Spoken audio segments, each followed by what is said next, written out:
everybody, KC0VII snuck out here to the camper poo to shoot this. Back quite a few episodes, I'll put it in the description. And back in April, we had a high wind event here and the ground is still frozen. We lost power for quite a long time. It happened like at 9:30 in the morning. We didn't get power back about 1:30 the following morning. So it was quite interesting. Watch that video, you'll understand.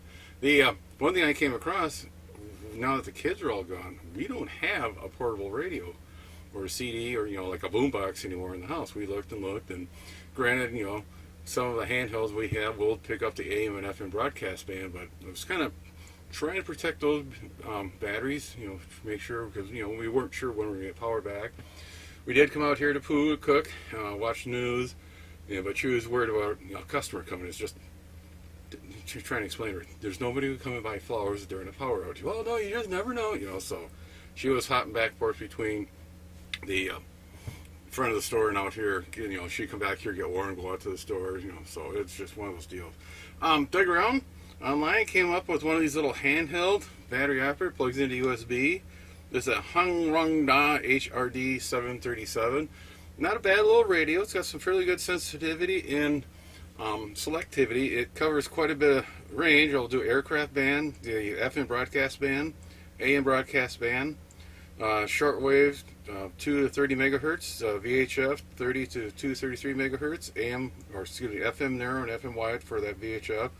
It'll also cover the CV area, 25 to 28 megahertz. The problem is the tuning was kind of iffy. You could bounce around a little bit, but nice little radio. Use it a lot when we go camping. The problem is the antenna. You're not going to pick up much on that. They did come out with an alligator clip with a long wire, which is kind of a pain to set up, or be sitting there in the launcher and you had to move the wire a certain way. Not a bad little radio though. It's not bad. It does in the pinch. Will pick up the local broadcast stations, and I've used this a couple times out working around. A couple months ago, Joe Eisenberger, the kit guy on Ham Nation, towards one of his little segments, popped up with this. Says, "Hey, we're going to talk about this," and got enough to tweak everybody's curiosity. It was, and Joe hasn't released his video yet, and we'll see what we got here. This is what they call an SI4732 radio. It's a Chinese built. It's based off an Arduino Nano, along with the Arduino language, a shield, or for the rest of the world, it's the adapter board, made by Silicon Labs. This little board has a small chip and a few components, and it's a wideband radio. I mean, when I mean wideband, I don't mean the bandwidth. I mean it picks stuff from like 10 megahertz all the way up to, we'll get more into specs, quite large. It just depending on what components you put in there, that's what's going to make the selectivity of the frequency, and then you can set your bandwidth, your steps, and all that. Like I said, just playing around a little bit with it. We'll talk more about the specs.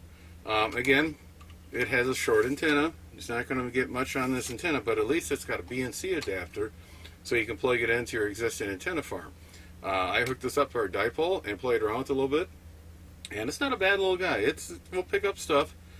When we are in the house right now, all the HF equipment's out here in the camper, and at night after supper I'll turn this on and dial up and down the 20 meter and 40 meter band, and if we hear traffic out there, we'll come out here and she'll make some contacts. We'll play around the band. Okay, up here, this is the front of the rig. AM, FM, medium wave, short wave, and a single sideband. They'll do lower and upper sideband. It's got some switches here for band up and down, your volume up and down, your steps, your bandwidth, your mode, and your automatic gain control. And this is your tuning knob. And displays here. On the back side, you have a USB charger, power. A little LED comes on when it's working. You got a headphone jack out. Then over here, you got a switch for your D-mod for FM or AM and single sideband. Not a bad little deal. Display, I'll tell you right now, the display is quite small. It boots up. Little shield made by Silicon Labs is not too bad. And it kind of remembers the last piece you're on.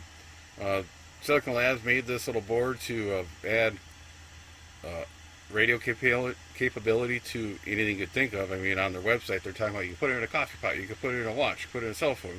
Okay. But it's low-end radio, but it cost-wise, but in reality, it's pretty good. We'll jump around the bands. There's our FM broadcast band. There's your AM. Then you get your different AM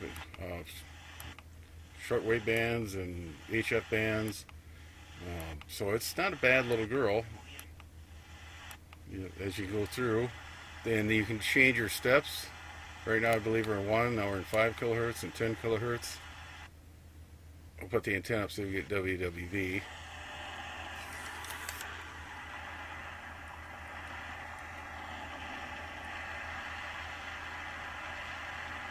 Yeah, it's out there. It's just in the camper with all the shielding. It's pretty hard to hear. Turn the volume. And it says we can dial through this, pick up a lot of different bands. We had a little better antenna, because there is a starting point, long wave at 300K. And you get your FM and your AM. It's, like I said, it's not a bad little deal. It came with very little instructions. Battery life, I'm not quite sure how good the battery is. I've ran it for a couple hours on a charge. Don't know how long to charge it. I plugged it in for an hour and took it out there at a campsite and was just listening to music. It's not, it's a little speaker on top. That for a small size radio, this is probably 4 inches by 4 inches by 2.5 maybe.